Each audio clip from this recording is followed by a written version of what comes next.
Espero que se conecten los demás, entonces. A ver. Natalie, Marisol, Pablo, no sé si tienen alguien más. Profesor, Sí, no Yo no sé si es mi internet, profesor, pero escucho como entrecortado igual. el tuyo, Pablo. ¿Sí? ¿A mí se escucha mal? ¿Pablo? Sí, no, sí, está muy malo el internet en toda la zona. Pablo, usted iba a hacer un comentario. Sí, yo señalaba que, al igual, muy parecido mi pensamiento, lo que yo logré captar del mensaje que tiene el Código Civil en su inicio, es que la necesidad de agrupar todas las normas en una sola y ir en corriente, o en el sentido de que cada día se van actualizando normas a propósito de la inmigración, de nuevas culturas, de nuevas influencias de distintos lados, que necesariamente las normas tienen que ser adaptadas, es dinámica. Y en razón a eso, el código va, las leyes y las formas van sufriendo modificaciones, y eso tiene que estar en estricta sintonía con lo que está pasando con toda la sociedad. Por eso que siempre tiene que ir en esa fecha, cuando se promulgó esta norma, el Código Civil, ya se hablaba de esto, que el derecho es dinámico. O sea, siempre va sufriendo modificaciones a propósito de las nuevas civilizaciones, de nuevas formas culturales, etcétera, etcétera. Perfecto, bien, bien, Pablo, me parece. ¿Alguien más quiere hacer algún comentario? Elías, Marisol. Por mi parte, no, profesor. Por mi parte, era que era bien visionario lo que el texto y bueno, lo demás que dijeron mis compañeros. Bien, bien, bien. Camila.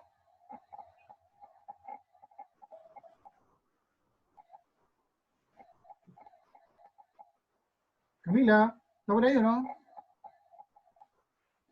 Elías.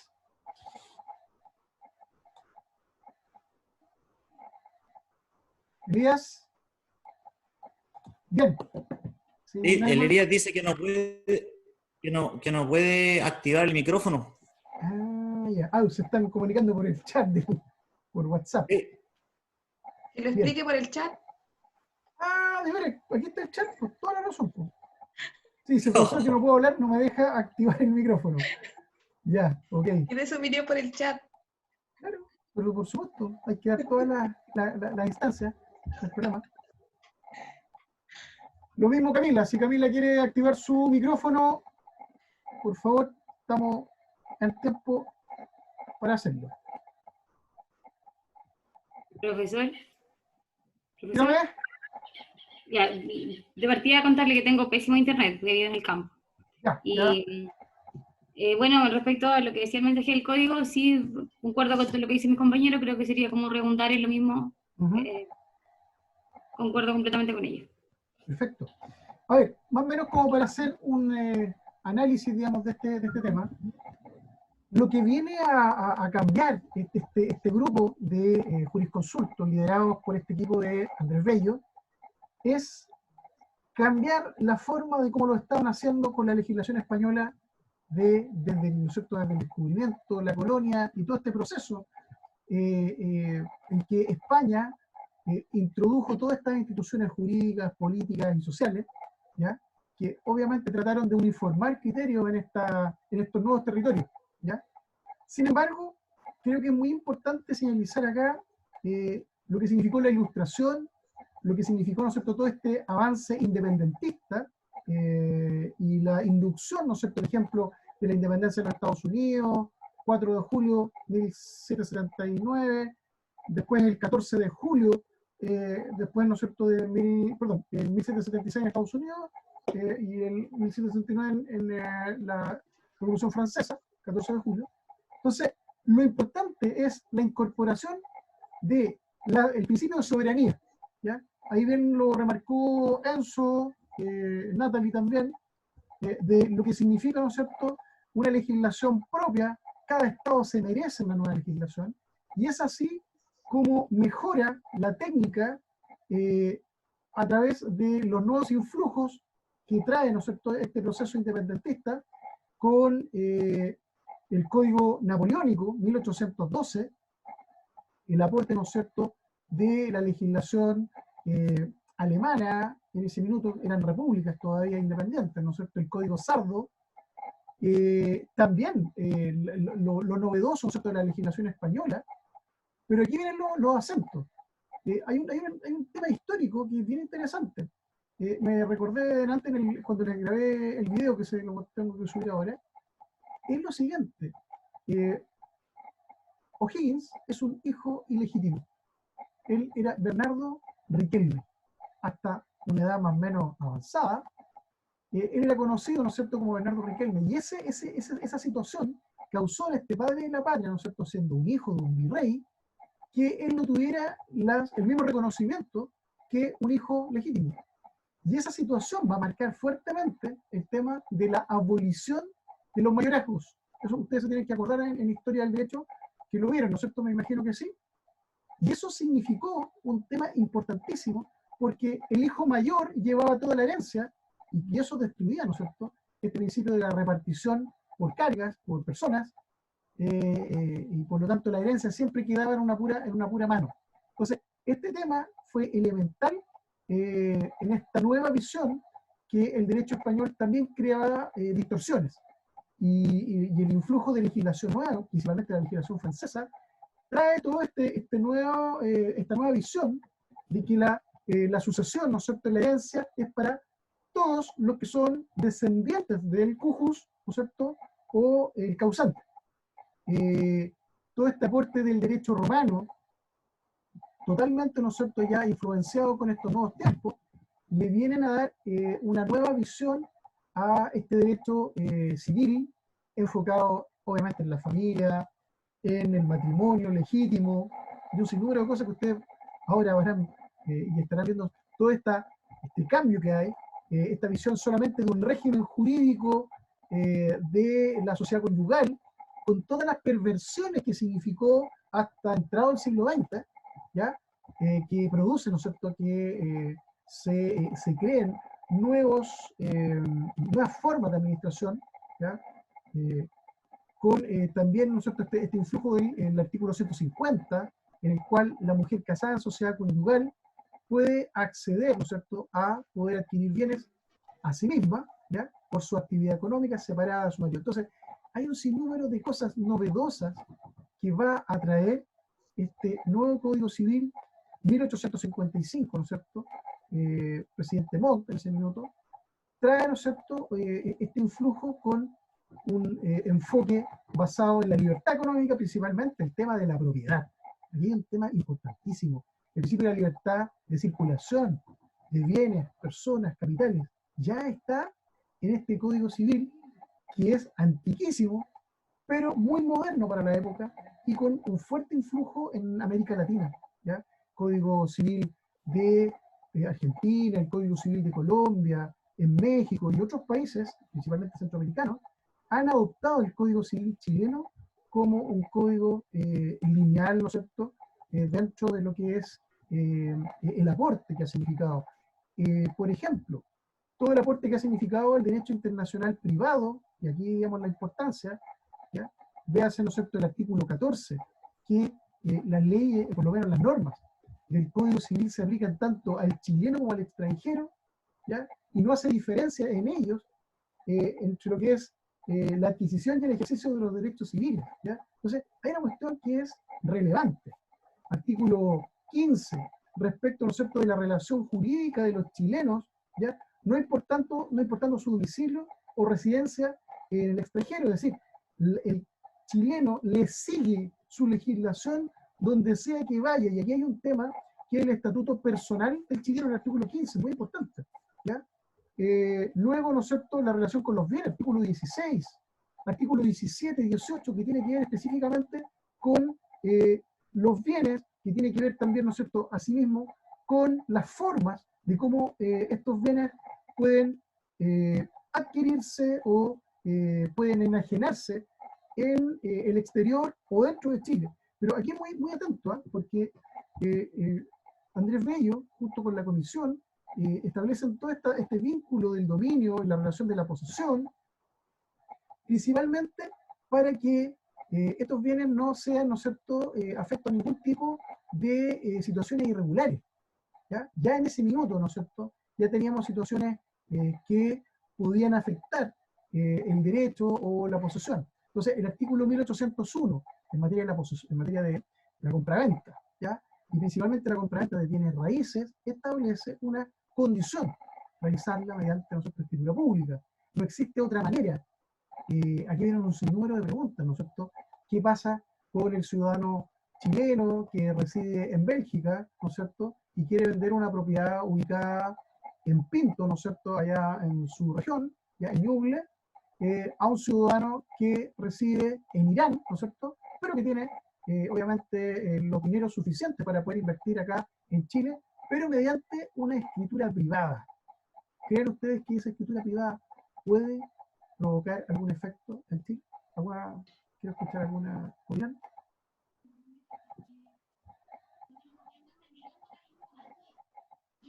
Camila, ¿me escuchas?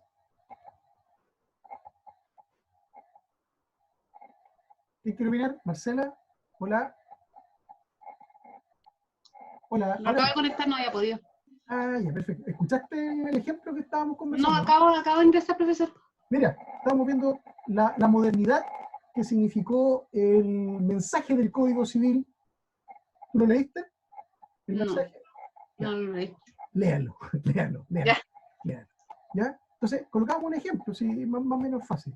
Un chileno que vive en Bélgica, que tiene propiedad, ¿no es cierto?, en Ñuble, que tiene una propiedad, ¿no es cierto?, ahí en Pinto, camino a Pinto, y quiere vender dicha propiedad a un ciudadano iraní que tiene mucha plata, ¿no es cierto?, tiene bastante dinero para poder invertir, y lo hace a través de escritura privada. Hay unas reglas que son sumamente importantes, que son las reglas del artículo 15, 16, 17, 18, inclusive, ¿no es cierto?, inclusive las del 20. En base a esto mismo, les pregunto yo a ustedes, te pregunto a ti, si es posible, conforme a estas reglas, que se pueda enajenar un bien en Chile para que produzca todos sus efectos, obviamente en el exterior, pero para que produzca su efecto en Chile, pero a través de una escritura privada. ¿Me entienden? Sí. Ya, a ver, Pablo, ¿se puede realizar esa venta? De acuerdo a lo que al precepto del artículo 16, yo creo que sería perfectamente posible, siempre y cuando esos contratos que se hubiesen celebrado en el extranjero se adecúen a las normas que rigen acá en Chile. Perfecto, ya. ¿Quién más tiene una opinión distinta de Pablo? Yo tengo una opinión un poco disímil. Sí. O sea, no, yo creo que la interpretación que le da Pablo del artículo 16, yo creo que yo la comparto, pero como en este caso el título fue un instrumento privado y si uno se remite al artículo 18, por mayor sea el valor jurídico que lo otorguen en ese país, tiene que ser instrumento público, por lo menos que en Chile para operar, porque se trata de un bien inmueble. Perfecto, perfecto. Ahí viene la relación con el artículo 1801, inciso segundo. Si ustedes lo buscan en el Código Civil, señala que la venta o la compraventa sobre inmuebles solo puede realizarse a través de escritura pública, ¿ya? Y de manera tal que no vale de ninguna manera o no tiene ninguna fuerza obligatoria en Chile si se realiza de otra manera. Es decir, la escritura privada respecto de un inmueble ubicado en Chile no produce efecto alguno desde el punto de vista de transferir el dominio, ya que hay una regla soberana, Pero, digamos, profesor, en esta materia, que es el 1801 inciso 1. ¿Le pueden dar lectura al 1801 inciso 2? profesor, ¿Sí? pero para la venta en sí, la venta es válida, pero para la transferencia del dominio. Exactamente, porque eso es lo que estamos discutiendo. Es decir, si bien es cierto, puede ser válido desde el punto de vista de la idea de transferir el dominio, pero para provocar su efecto en Chile no va a provocar ningún efecto en Chile. ¿Ya? Porque la regla Claro, que porque no señaló podéis- Enzo, ¿no es cierto? Enzo, ¿qué es lo que dice el artículo 18? Léalo. Ya.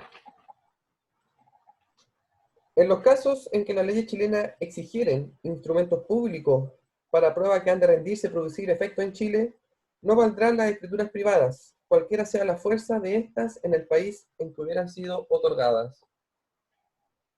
Y si ustedes se dan cuenta, el 1801, ¿qué lo tiene ahí para que lo lea? 15 segundos. La venta de los bienes raíces, servidumbres y censos y la de una sucesión hereditaria no se reputarán perfectas ante la ley mientras no sea otorgado escritura pública.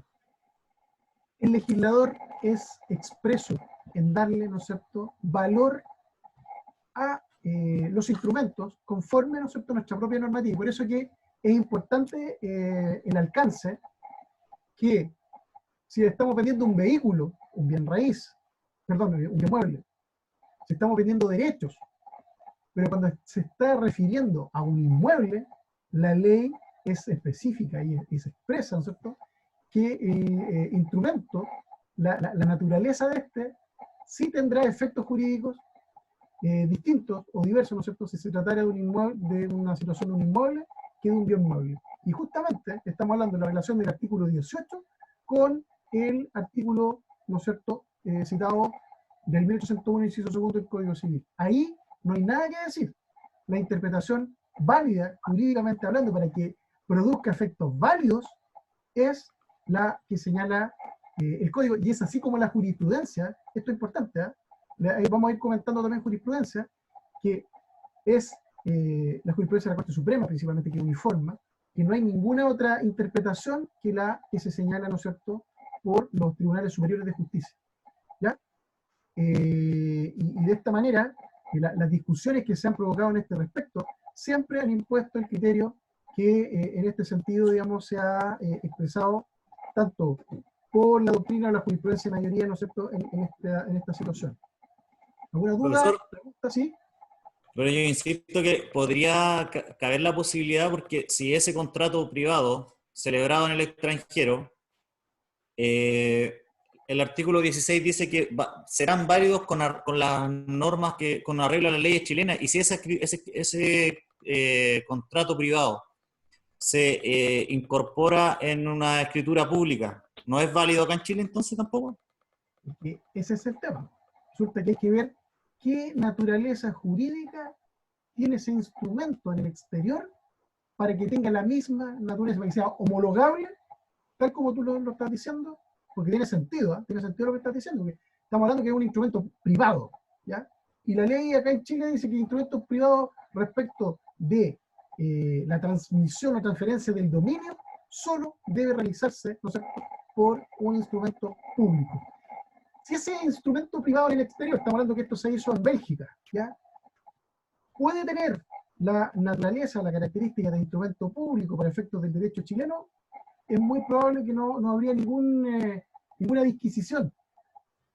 Pero, si ese instrumento es un instrumento privado allá, en esa legislación, Chile, ¿no es cierto?, hace un cotejo que sean iguales, de la misma naturaleza. Entonces, como aquí se trata de una situación diversa, es absolutamente, digamos, oponible, digamos. Pero lo que le da en este caso, o le otorga la característica de instrumento o de escritura pública, es precisamente que se haya pasado ante una autoridad competente, ¿no es cierto? Sí, claro. Y la única Por lo manera... tanto, esa calidad o lo que es pasarlo ante notario y la inscripción respectiva, ¿no es cierto? Exacto, mira. Pero eso aquí, siempre va a ser acá en Chile, entonces tendría que ser un notario en Bélgica o el símil que sea en ese país mira, y que se aplique por las mismas normas, aunque sea a lo mejor un contrato privado. la única forma de que tenga valor en Chile es que se haga en un consulado o en la Embajada de Chile, porque el embajador, para todos los efectos legales, tiene la calidad de ministro de fe de actos o contratos que hayan de producir efecto en Chile. Ahí te la creo, ahí te la compro, porque de otra manera es un instrumento privado tal como si fuera, digamos, en Chile. Porque la única, tal como tú lo dijiste, tiene que tener la calidad, en este caso, el ministro de Fe, reconocido en Chile, ¿no es cierto?, para que ese acto o contrato produzca todos los efectos en Chile y no sea cuestionado. O si no, tendría que haber, digamos, un juicio propiamente tal para determinar la calidad del instrumento, que si bien es cierto un instrumento privado, pero para producir efectos en Chile, ¿no es cierto?, tendría que tener la calidad de instrumento público. Ahora, ¿cómo lo acredita? Conforme a la ley del otro país. Ahí está el problema. Yo vi, profesor, en una oportunidad un caso similar. Y lo que hizo la persona quería vender un inmueble que estaba aquí en Chile. Y el tradente, digamos, estaba en el extranjero y lo que hizo fue acercarse al cónsul y gestionar un mandato especial con facultad de enajenar. Y ese mandato aquí se lo confirió una persona y esta persona enajenó el nombre del mandatario, del mandante. Perfecto. Y el mandato es una escritura pública. ¿Ah? Entonces, ahí está el elemento, digamos. La llave y ahí para abrir la puerta.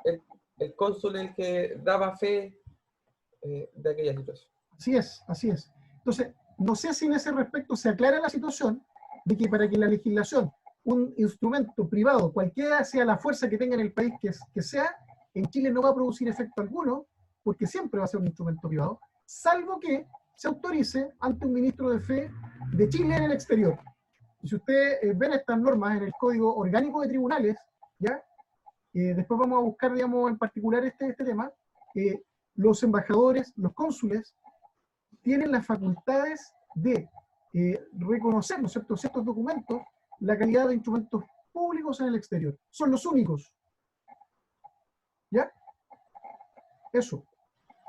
Sin perjuicio, profesor, que creo yo que la última palabra en definitiva igual la va a tener el registro conservatorio, porque si hay alguna cláusula que se ha firmado en el país extranjero ante la autoridad competente, que sería el cónsul, dando fe del acto, y el conservador rechaza ese acto, ¿tampoco se podría inscribir? Claro, ahí entraríamos en un juicio que se llama de rehusamiento. Y en el rehusamiento, el conservador debe dejar claramente establecido por qué se opone. Hay un reglamento del conservador de bienes raíces, donde señala cuáles son las facultades, derechos que tienen los conservadores, y entre ellas señala la facultad de rehusar una inscripción. Pero debe hacerle conforme al derecho, porque si no estaríamos sometidos al arbitrio, digamos, de estos funcionarios, digamos. Y justamente, como les señalo, existe un procedimiento, que es el procedimiento de rehusamiento, que no es fácil, porque hay que tener bastante conocimiento, muchos medios de prueba como para poder dar vuelta, digamos, la situación de que el conservador está equivocado. Y yo les voy a contar, hay conservadores que de verdad hacen situaciones o están sometidos a cuestiones bastante engorrosas por desconocimiento de la norma y aplican, digamos, su criterio. Ha sucedido muchas veces. Anoten ahí, procedimiento de rehusamiento ante los juzgados civiles, para que lo busquen. Con H intermedia, rehusamiento. ¿Alguien conoce esta palabrita, este término? ¿Lo han visto, no? No. Ya. Ahí para que lo tengan a la vista. Bien. Yo les voy a subir ahora un material que es del libro de Derecho Internacional Privado de los hermanos Villarroel Barrientos, principalmente, ¿no es cierto?, sobre el concepto de Derecho Internacional Privado y temas, digamos, de carácter general, ¿ya? En la parte general habla principalmente el tema del mensaje y todo lo que nosotros, digamos, hemos ido conversando. ¿Por qué es importante en términos generales el estudio del derecho internacional? Principalmente, hoy día ustedes se van dando cuenta que cada vez más es más fácil viajar, cada vez más fácil hacer negocios. Hasta antes, digamos, de esta crisis de la pandemia, ustedes podían comprar por internet a través de distintos portales, Alibaba, eBay, etc. Y traían cosas desde China, desde todos lugares del mundo, ¿ya? Entonces, hoy día todo esto va a significar un replanteamiento respecto de el comercio. ¿Ya? Hoy día, ¿no es cierto?, si yo quiero comprar a China, hoy día no sé si los pedidos están muy lentos, digamos, para que lleguen. Hay muchas restricciones al comercio.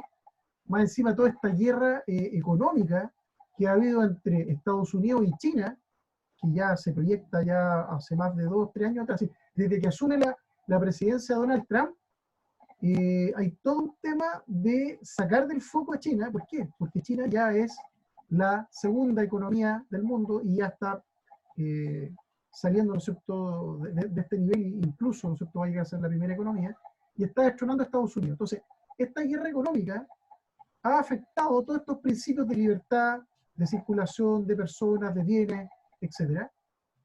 Ha afectado todos estos principios de la Organización Mundial del Comercio, la OMC, y todo lo que nosotros conocíamos como principios de libre comercio se están viendo afectados.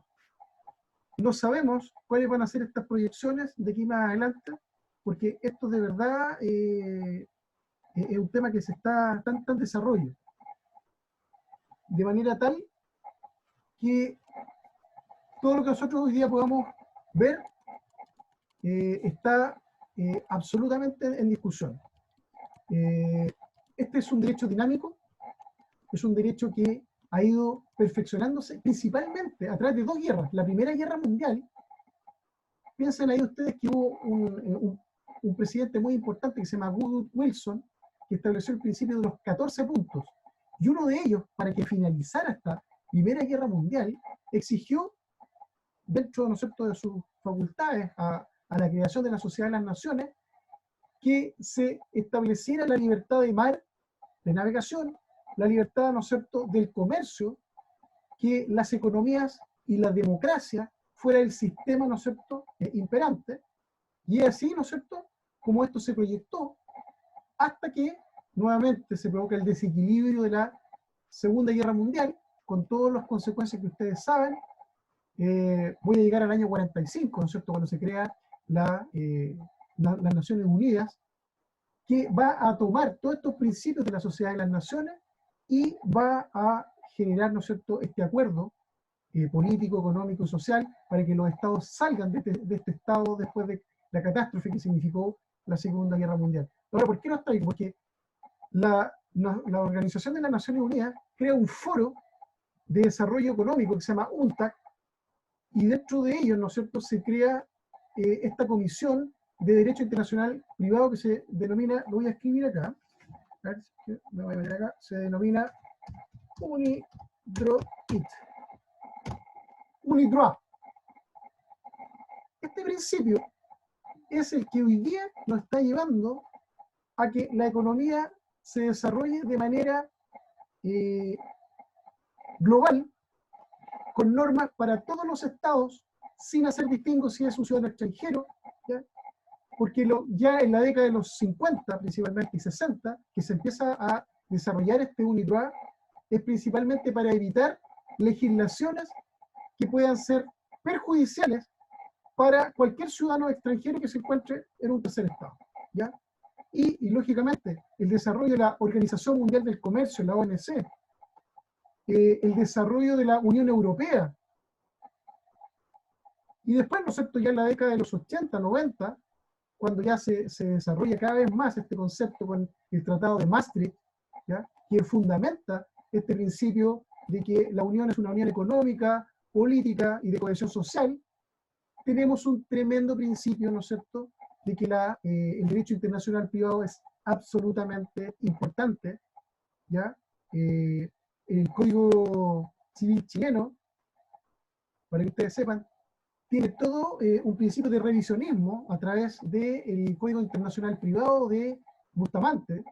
Estamos hablando del Acuerdo de La Habana 1928, ¿ya?, donde toda América, desde Canadá, Estados Unidos hasta Tierra del Fuego, ¿ya?, incluyen los principios del derecho internacional para que cada legislación pueda abolir todas estas irregularidades que afectan a los ciudadanos extranjeros. ¿Y por qué? Porque a partir de estos procesos de guerras, Primera, Segunda Guerra Mundial, ¿no es cierto?, la expansión en el mundo y la expansión de la inversión extranjera va a ser impresionante, ¿ya? Hoy día, con toda esta situación de la pandemia, hoy día hay un declive de la actividad económica. Hoy día le digan quédense en sus casas y no sabemos cuánto tiempo, significa que se van a perder puestos de empleo, una disminución de la inversión extranjera, incumplimiento de contratos. Hay un sinnúmero de cosas que están afectando. Entonces, por eso que es importante que conozcamos la dinámica de dónde viene este origen del derecho internacional privado, con todas, ¿no es cierto?, sus proyecciones y, lógicamente, teniendo en consideración la dinámica histórica hasta el día de hoy. Por eso que es importante. ¿Alguna duda, alguna pregunta?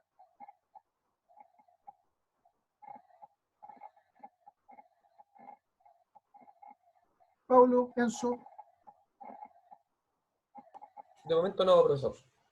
Bien, yo les voy a enviar documentos para que los puedan leer, para que en la próxima clase podamos comentar, de la misma manera como lo hicimos hoy. ¿Les parece? Ok. ¿Ya? Pablo, Profesor. Marcela, Camila, Natalie, Marisol. Sí, Sí, profesor. Bien, perfecto. Ya se me está terminando el tiempo ya de clase, así que le hago ese encargo para que en la próxima clase empecemos con la unidad de factores de conexión y vamos a hacer un repaso también de rápido de lo que vimos en la clase de esta clase en realidad. Listo, muchachos, muchas gracias, que estén bien. Profesor, Dígame. ¿no sería bueno de que la próxima clase enviara el enlace un poquito antes solamente para que no tengamos estos problemas? Ya, perfecto, perfecto. Sí. No hay problema. Así no se complica a usted ni nosotros estamos buscando el link. Listo, listo, perfecto. Pero Así lo que pasa es que usted estaba en otra reunión, salía en el mensaje. Lo que pasa es que yo generé una reunión, le envié el mensaje y se me cayó la reunión. Y al caerse la reunión, se termina para todos. Entonces tuve que generar otra reunión. Entonces ahí, bueno, fue un tema técnico y acá el internet está bastante lento. Pero bueno, estamos aprendiendo, digamos. Ya, la idea es que tengamos, digamos, la clase sin ningún problema. Eso es, que estén muy bien. Nos vemos en la próxima Igual clase usted. y les envío la documentación. Chao, Chao, chao, que estén profesor. bien. Ah, profesor. Chao, gracias.